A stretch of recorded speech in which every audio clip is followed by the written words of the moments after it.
Olá, vamos dar continuidade aqui aos nossos estudos. Sejam todos bem-vindos e a gente vai começar aí a estudar as 6 escolas mais destacadas do pensamento hindu, ou Saddarshanas. A gente vai começar a estudar devagarinho os pontos de vistas, né? Que isso que significa Darshana. E nessa aula de hoje a gente vai estudar essas duas escolas aqui, ó, que é a Vaisheshika e o Samkhya, tá? A gente vai estudar um pouco do que eles pensam e através dos seus pontos de vistas, todas elas querem chegar a um objetivo comum, né? Que é a libertação das misérias do homem, tá? A gente chama, os budistas vão chamar aí de Nirvana, no yoga a gente chama de Samadhi e assim por diante, tá? E daí a gente vai estudar essas escolas, e cada uma tem o seu pensamento que corroboram com o pensamento do Yoga Sutras que a gente vai ver na última aula, tá? Que eu vou apresentar para vocês na última aula. A gente vai ver aqui um resumo aqui do que é o Vaisheshika, é a teoria atômica que estuda a natureza da matéria. E o Samkhya, que é uma escola muito importante para a gente, ela estuda a teoria da evolução, tá? Que ensina como, a partir do princípio mais sutil, todos os outros se desdobram. Samkhya ensina a relação entre Prakriti e Purusha, matéria e espírito. Aí essas duas escolas a gente vai dar uma olhada nelas, vai discutir algumas coisas ao longo do nosso encontro e vamos seguir lá. Vou minimizar aqui para não atrapalhar, como sempre, e a gente vai seguindo a nossa aula. Vamos lá. Aqui um pouco do Vaisheshika, né? A teoria atômica. A gente vê a datação, que é importante para a gente. A datação do Vaisheshika aqui, essa aqui é o filósofo que estima-se que ele criou essa escola filosófica, né? E levou essa ideia adiante, foi um filósofo chamado Kanada. E aqui é a data da onde ocorreu, né? Esse momento histórico onde essa escola estava em seu apogeu e eles estudavam essa ideia. Hoje em dia eu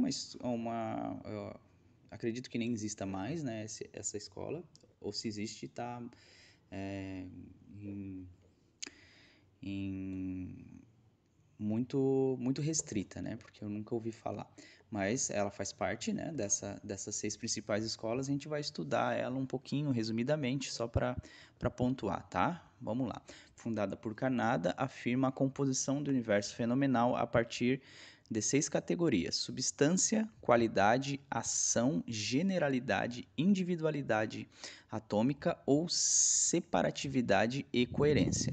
O conhecimento da verdade desses 6 itens trará a libertação, ou samsara, roda do renascimento. Esses samsaras aqui a gente viu lá no módulo 2, quando a gente estudou um dos aspectos das Upanishads, que são textos que se debruçam em explicar ou interpretar os Vedas, né, que é o texto raiz do yoga.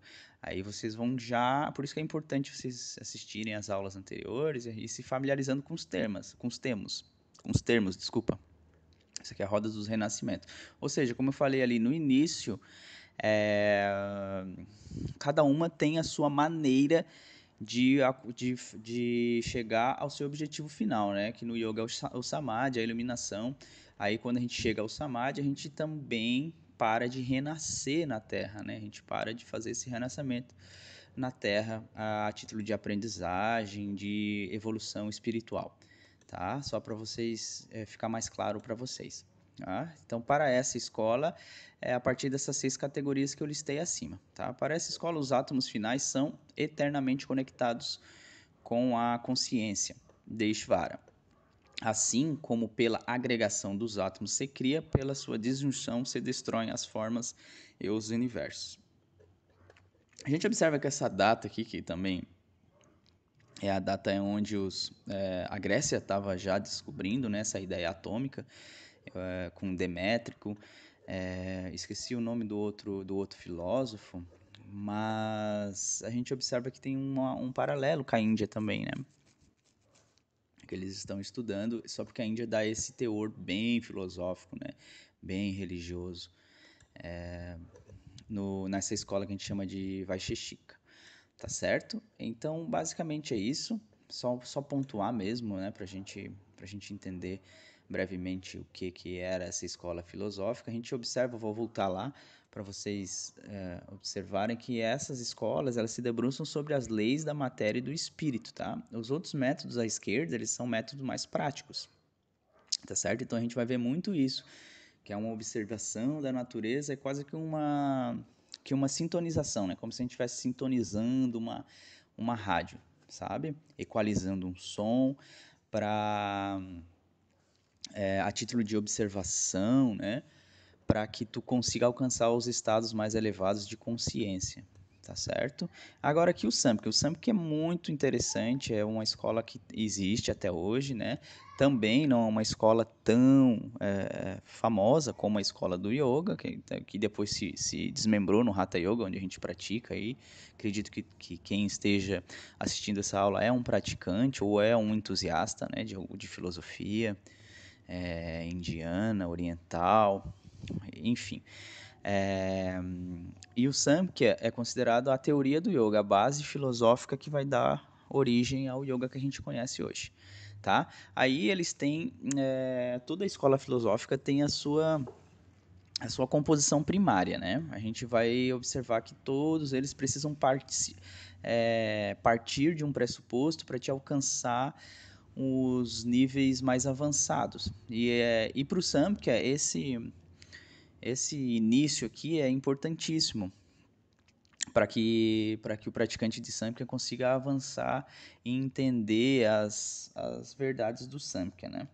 Que a gente vai ver daqui a pouco, que são os tattvas. Tá? Ó, aí a gente vai ver aqui, ó, a insatisfação com a condição humana e o desejo de por fim definitivamente a tripla miséria existencial que são. Aí é o Adhyatmika, né? O Adhyatmika Klesha, né? Que a gente chama Klesha é miséria, é sofrimento. Então, o Adhyatmika é aquele que provém de si mesmo, como sofrimento mental, sofrimento por receber o que não nos agrada e não obter o que agrada. O Adibautika Klesha é a miséria causada por outros seres, desde humanos, animais, répteis e insetos. O Adidaivika Klesha, a miséria de origem celeste, atribuída aos elementos atmosféricos, como calor, seca, frio, tempestades, enchentes e as influências planetárias. Eu vou dar uma resumida aqui no que é essa ideia, né? O que a gente participa mais é esse primeiro aqui, ó. Tá? Como evitar esse sofrimento aqui? A gente evita através do desapego mesmo, tá? Porque o que acontece? O Adhyatmika Klesha é aquele que provém de si mesmo, né? Aquele que tu vai escolher onde é que tu vai botar a tua energia. Por exemplo, você tem uma briga acontecendo aqui. Vou dar um exemplo meio tosco, mas que vai servir pra gente. Aí você tá aqui, você não tem a necessidade de se envolver nessa briga aqui. Você apenas liga para a polícia para que ela venha resolver. Então, esse gasto energético que ia ser você ir lá e acabar se machucando, você teve a sua iniciativa, né? Você optou entre não gastar a sua energia lá e poupá-la e tratar de uma maneira mais racional, né, a coisa. E assim por diante, né? Dei um exemplo bem grosseiro, mas a vida é assim, tu deposita a tua energia aonde vale a pena ser depositada. É isso que quer dizer o Adhyatmika Klesha, tá? Aí esse tu tem um controle sobre o teu redor, né? Tu tem um controle sobre o que vai acontecer e a consequência do que vai acontecer. Ou seja, tu não entrou na briga, tu não vai sofrer as consequências da briga. Ou tu não entrou num relacionamento que pode ser prejudicial para ti e você economizou energia e abriu espaço para que outro aconteça. Isso é o Adhyatmika. E quando a gente não consegue levar a nossa trabalhar o Adhyatmika Klesha, a gente gasta muita energia. Por isso que precisa, né, ali os sansaras que a gente viu ali, né, a roda de nascimento e morte, né, várias existências até que a gente consiga distribuir bem a nossa energia, né, energia, o prana que a gente chama no yoga, né, energia vital. E o Adibautika Klesha é a amizade casada por outros seres, ou seja, vai ter um momento da nossa vida Que, por exemplo, eu vou dar outro exemplo tosco que eles são bem práticos na nossa vida, né? O que que acontece? Tu vai estar em casa e tu não tem como sair e tu tens um vizinho muito chato que fica escutando som alto do lado da tua casa, por exemplo. Aí não faz, né? Isso não é ou um cachorro que late muito, ou um réptil, ou um inseto que te incomoda, mas ele vai estar ali de qualquer forma. E aí, qual é a tua maneira de sair do sofrimento?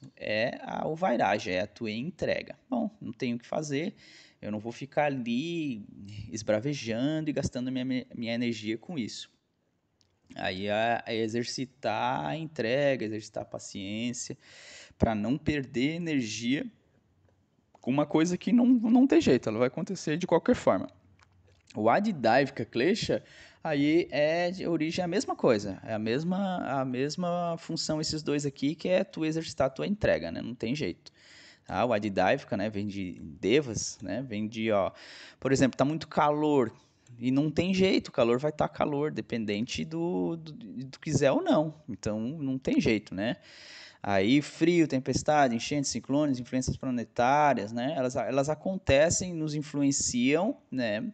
E mais elas até influenciam, né? Mas quem determina é a gente. Por exemplo, tá muito calor e a gente pode fazer alguma coisa que vai nos refrescar a fim de diminuir um pouco esse calor, atenuar esse calor.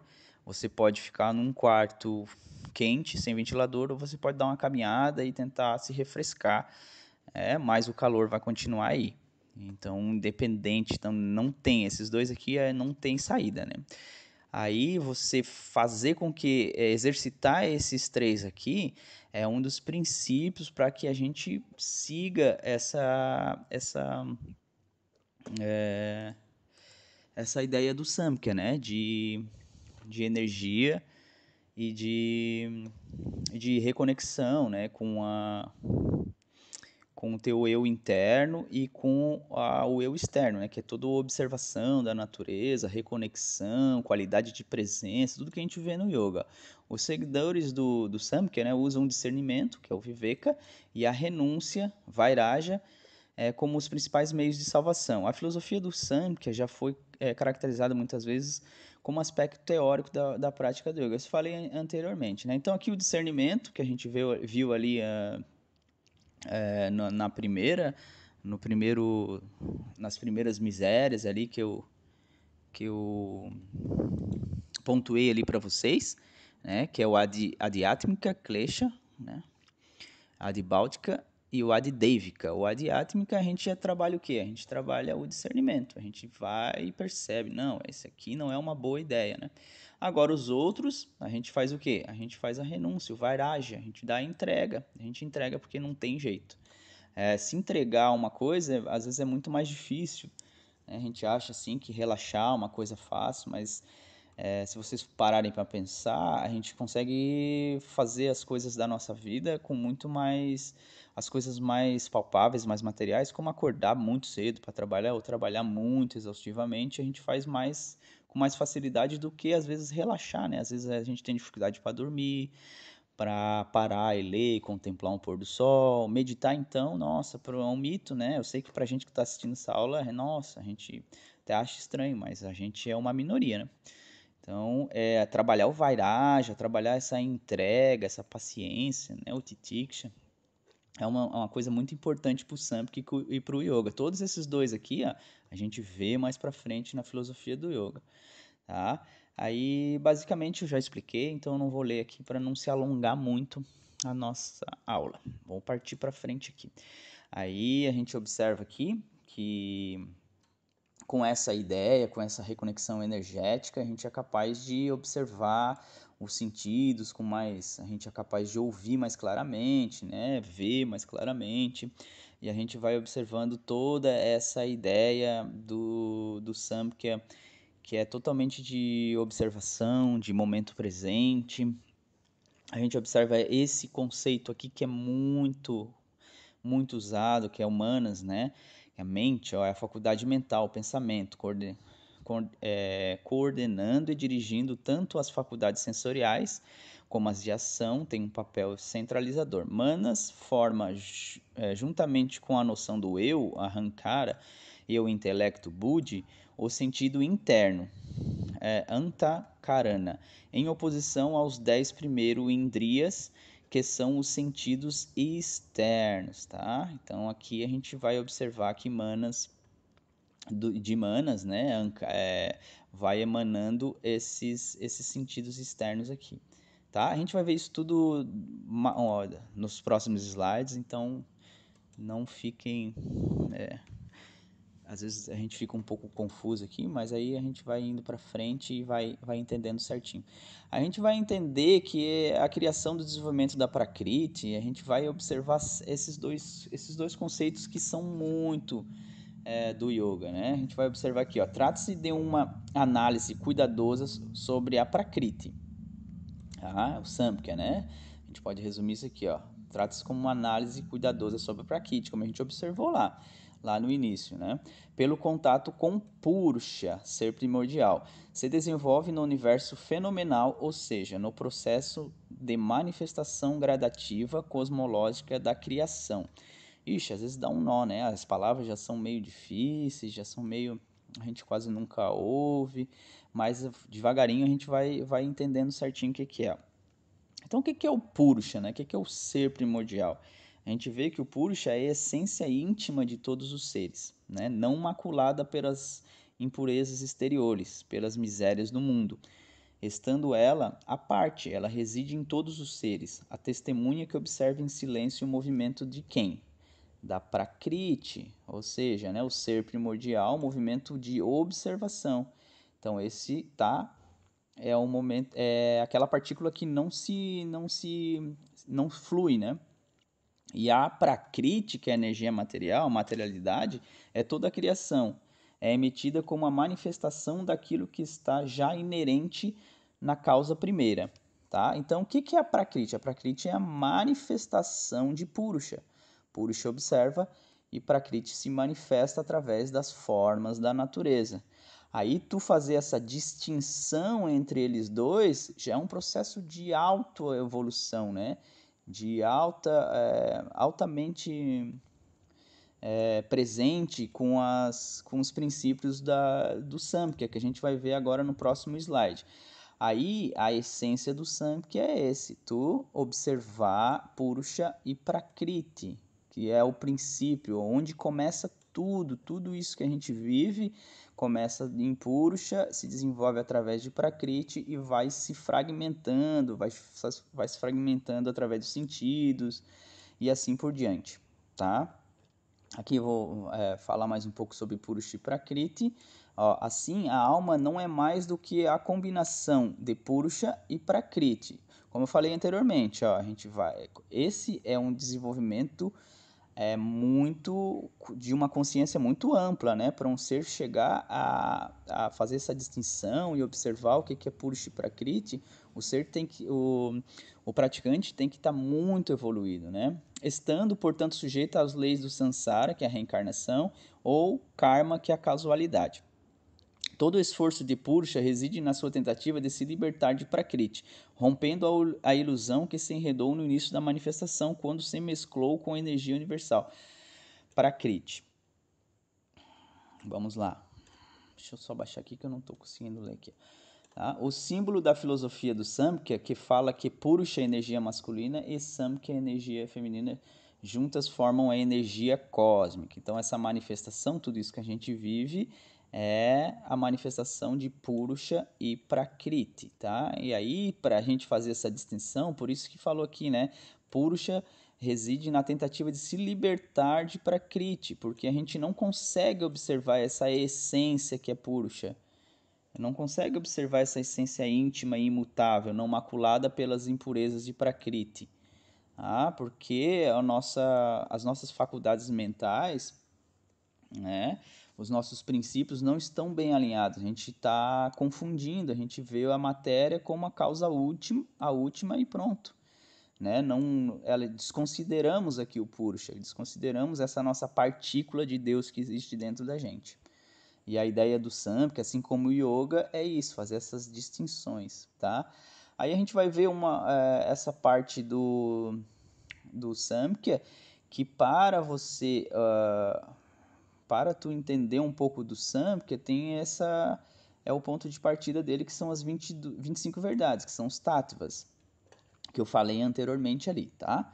Aqui, ó, o princípio que derivam da Prakriti sob a energização de Purusha, ó, né? Voltando aqui, a gente tem que ficar bem claro isso aqui pra gente, ó. Prakriti é energizada por Purusha. Purusha é imutável, Prakriti é fluida, é uma energia cósmica que flui, que muda, tá?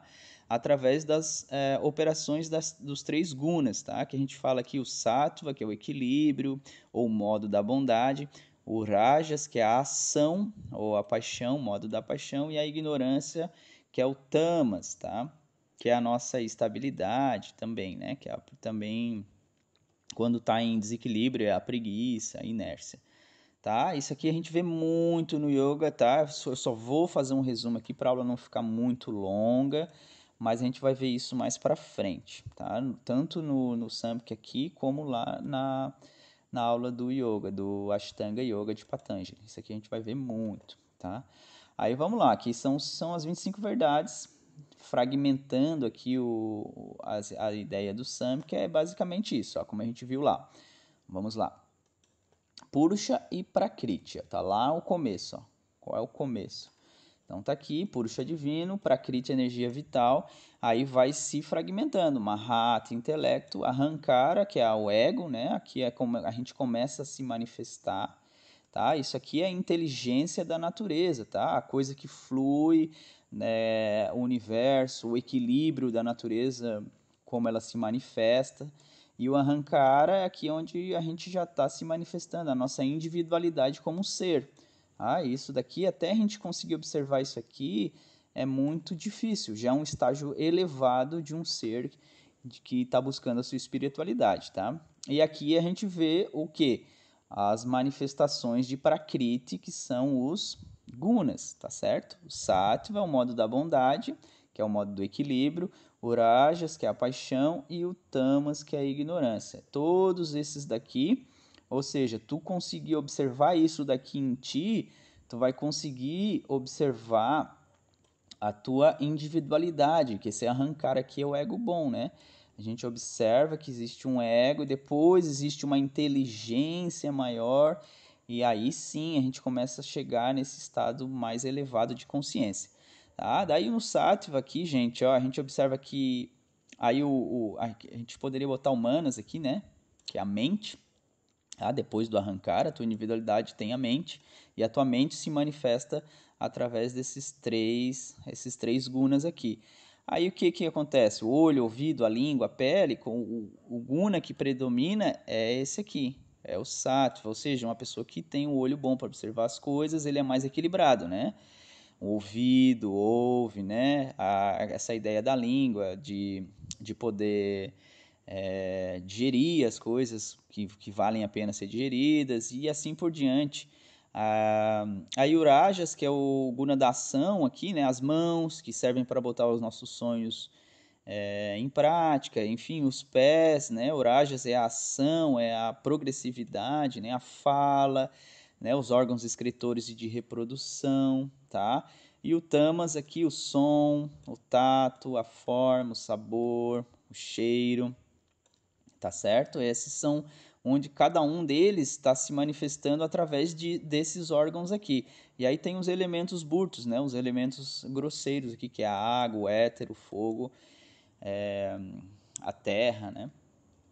Então é isso, aqui são as 25 verdades do Samkhya, tá, gente? Muito resumido, a gente vai ver mais para frente, mais detalhado, mas daí sobre a esfera da filosofia do yoga, que é onde a gente vai se debruçar mesmo para estudar.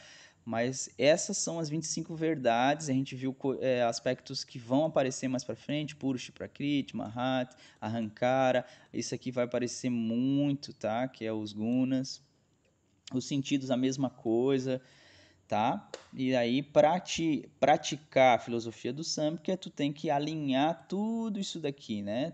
Tem que alinhar tudo, todos esses princípios aqui que foram enumerados, que a gente chama de tattvas, tá?